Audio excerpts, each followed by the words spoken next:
জাতিসংঘের ৭৯তম অধিবেশনকে ঘিরে নিউ ইয়র্কে বসেছে বিশ্ব নেতাদের মিলন মেলা।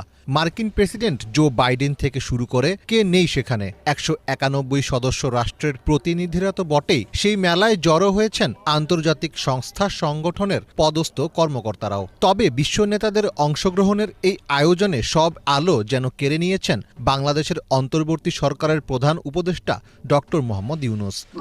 ওয়ার্ল্ড ক্যাপিটাল খ্যাত নিউ ইয়র্কের সেই মঞ্চে বিশ্ববাসীর কাছে তিনি পরিচয় করিয়ে দিলেন নতুন এক বাংলাদেশকে। বাংলাদেশি কূটনীতিকদের ভাষ্যমতে এবারের জাতিসংঘ অধিবেশন ছিল ইউনূসময়। ৫৪ বছরের ইতিহাসে যা ঘটেনি, এবার এমন সব ঘটনাই ঘটছে বাংলাদেশকে ঘিরে। বিশ্ব রাজনীতির গুরুত্বপূর্ণ ব্যক্তিদের ভালোবাসায় সিক্ত হয়েছেন তিনি। নিউ ইয়র্কের যেই অনুষ্ঠানেই অংশ নিয়েছেন ডক্টর ইউনূস, সেখানেই তার সঙ্গে ছবি তোলার হিড়িক পড়ে।